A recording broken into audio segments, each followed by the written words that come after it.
So now that the mob wife aesthetic is trending, y'all get what cultural appropriation is. Oh, okay. Italian culture is not your costume. So put down the nameplate necklace. Hang up the hoops. Get your hair out of that slick back bun. What's good, you guys, and welcome back again on another episode. How are you all doing? I hope you guys are doing great. And if you're joining for the very first time, thank you so much for being here today. In today's video, we are going to talk about the beef of the white girlies that has been going viral on TikTok. This new aesthetics has been trending, but it has made these white girlies start beefing each other. The mob wife aesthetics is the new aesthetics in town because the clean girl aesthetics seems to be out of the way. So the new one is the mob wife aesthetic. The Italians are literally angry. They said this is cultural appropriation and it's not right for them to be doing that to them, because all of a sudden they now understand what cultural appropriation is. This particular aesthetics and the beef with the white girls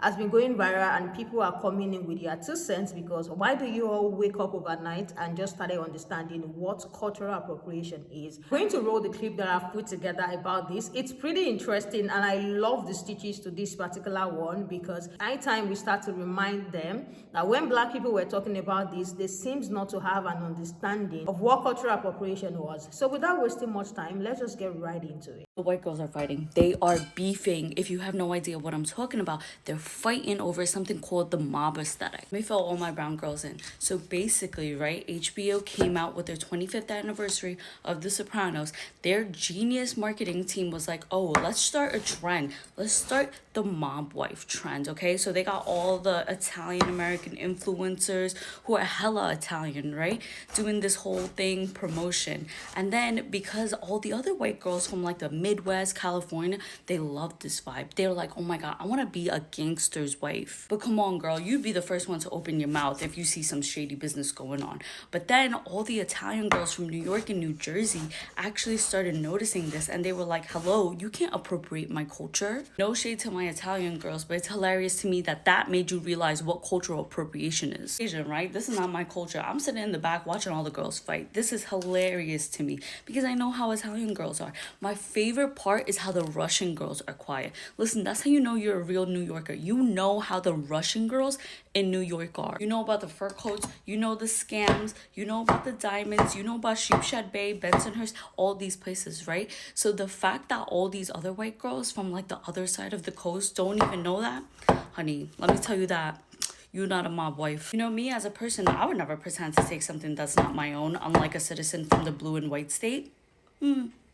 But I guess not everybody thinks like the whole mob wife aesthetic that's trending right now is so interesting to me, because in my opinion, being a mob wife is not aspirational. Like, at least with the clean girl aesthetic, it's a life that you would aspire to have. She's eating healthy, she's going to Pilates, or even with the coastal grandmother, like there is a lifestyle that is attached to this aesthetic that you immediately think of, like an Ina Garden. But the lifestyle of a mob wife is just constant suffering, getting cheated on, constantly wondering when your life is going to fall apart any moment because your husband is involved in criminal acts. Like, did you guys not watch The Sopranos? These women's lives were hell. And as somebody who watched every season of Mob Wives on VH1, once again, like, these women were going through it. I've seen so many documentaries, I've watched so many interviews of people who are married to mobsters or the children of mobsters. It just seems like a life that destroys everyone it touches. I don't know, for me, if I'm gonna dress up or emulate the archetype of a certain person, I want it to be someone whose lifestyle I would actually want in real life. Like, when I hear the word mob wife, I don't think of glamour and like red lipstick. I think of smoking cigarettes on my kitchen island because my husband and my father have gone to jail on the same exact day. And I come to find out that my husband is cooperating with the feds and snitched on my father. Now he's going back to prison and I'm gonna have a nervous breakdown. Like, that's what I think about when I hear the word mob wife. But I guess people just love their fur coats. But I don't know, I would never want to be Carmela Soprano. The mob wife aesthetic, technically cultural appropriation? Yes. But am I gonna go up for them? Am I going to march on Washington about this issue? I'm not, and here's why. There was a time in this country where Italian Americans were not considered white. And historically, what do communities do when their skin is fair, but they're not considered white? Like Irish Americans, they oppress other communities whose skin isn't fair so that they can assimilate into whiteness. These communities, like Black people, like Latinos, they become the other. And as soon as you posit them as the other, you are then on the side of whiteness. Now, this isn't about individual people, individual families, individual neighborhoods. This is about what happened historically as a community. And it worked, right? Italian Americans are by and large considered white, unless they have other ancestry. Like my cousin is Italian. She's black. She's just is an Italian, born in Italy, lives in Italy. Now, the upside of Italian Americans making the move to be considered white is that they got all the benefits of whiteness, right? All the privileges. Now, the downside, the dark side, the monkey's paw of it all, is that when you assimilate into a culture, you cede your own culture to them. When we say that white girls are appropriating the mob wife aesthetic, it's like, yeah, of course they are, because Italian Americans are considered white. They're like, this is our shared aesthetic. I definitely understand why if you are Italian and you have a deep connection to your culture, you would see that and want to defend your culture and want to put a barrier between your type of white and that type of white. You're well within your right to do that, to feel how you feel, to speak on it. But to me, it's white on white crime. And like I said, I'm not going to march on Washington about it. The mob wife aesthetic is not unique enough to be gatekept. And I just feel like, first of all, it's funny how all of a sudden people are understanding cultural appropriation when it comes to their culture. But I'm like, what is there to appropriate when a lot of the elements of like mob wife aesthetic are elements that are seen in like other cultures, other communities, other aesthetics? Like, what exactly are we trying to gatekeep? Is it the fur coat? Is it the heavy fur coat? Because the Slavic girls have been doing that for survival, one. Is it the heavy gold jewelry? African girls have been doing that since birth. Is it the heavy makeup? Who hasn't done heavy makeup? Like, what are we trying to gatekeep? Like, what is so unique about this aesthetic? And who is doing this aesthetic anyway?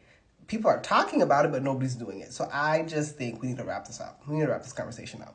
Mob wives aesthetic is going viral apparently, and as a Sicilian first-generation daughter of an immigrant, I would like to add some commentary to this conversation. Because while I know it's all in good fun, a lot of the videos that I'm seeing paint this caricature of what Italian culture is like, oh, if you haven't had someone who has been to jail in your family, or you don't have gravy on Sundays, like, then you're not an Italian. And, it's all in good fun, I understand, but I stayed with some family in Sicily last February. This is a picture of me and my great aunt, Zia Pierina, at her house in her kitchen. And there's a bowl of clementines there because what they do in Sicily is they eat everything that is local and seasonal. They don't eat gravy every Sunday. They just eat what's in season and locally available. But the one thing I really want to highlight more than anything is that even in the smallest mountain town in Sicily where my family lives, there are no gender roles there.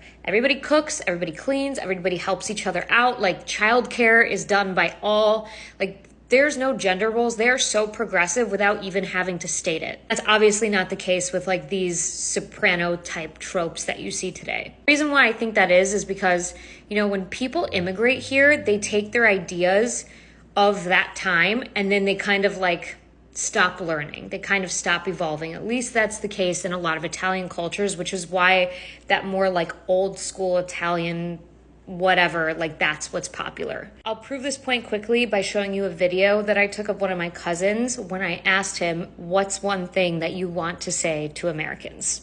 Dovete eliminare la pena di morte. Pena di morte, basta. Non è democratica l'America, non c'è democrazia. What he just said was the unalive penalty in America is not democratic and we should not be using it. Like I said, my family lives in a small, remote mountain town.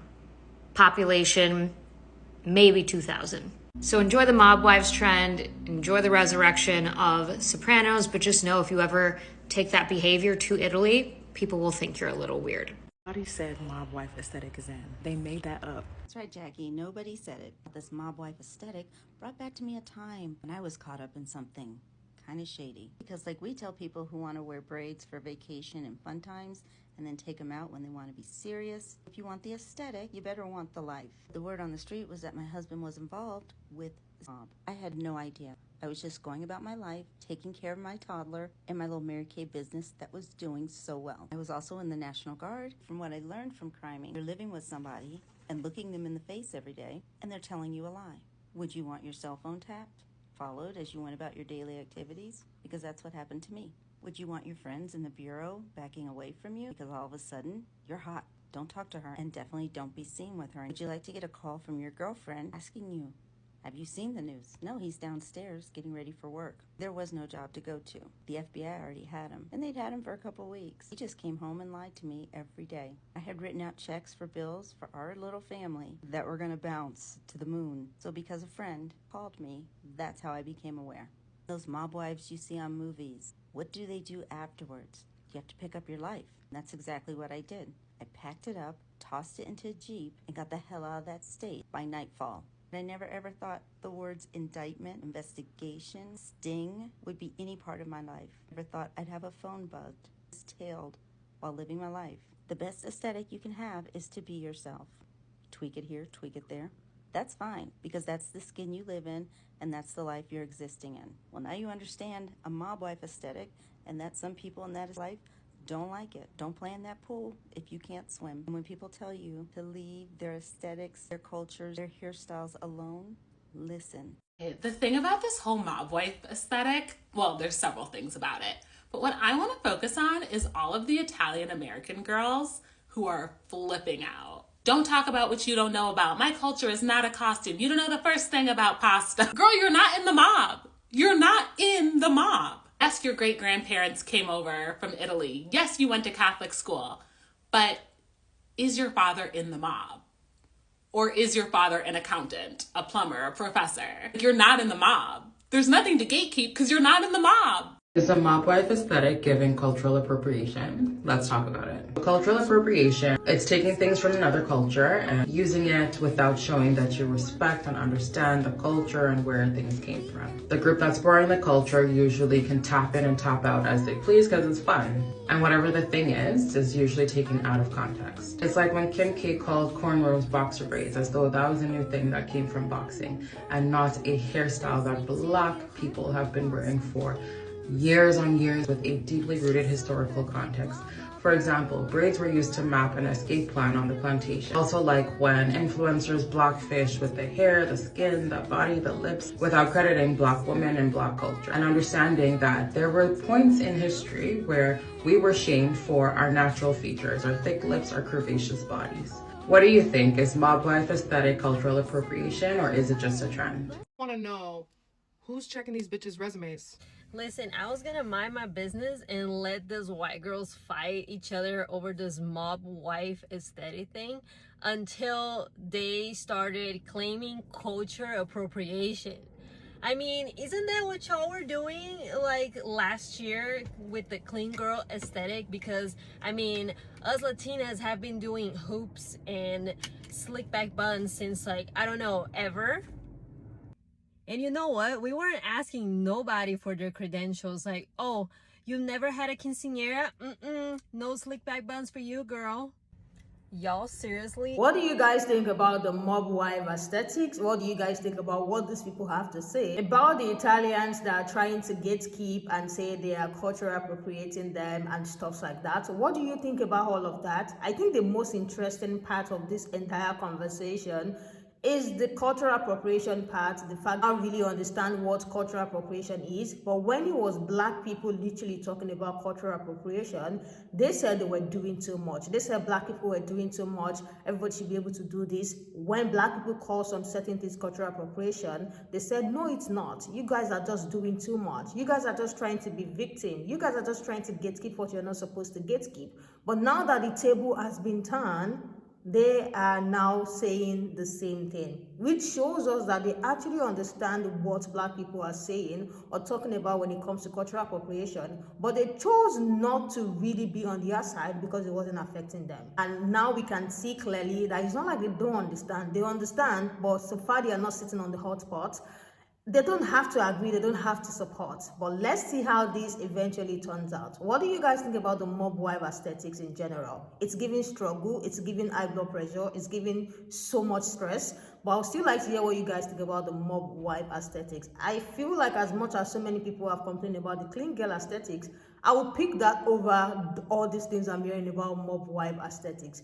Anyway, let's continue this conversation in the comment section. Thank you all so much for joining. If you have not subscribed, please subscribe before you go and turn your bell notification on. And I'll see you guys in the next one. Bye. And I love you guys.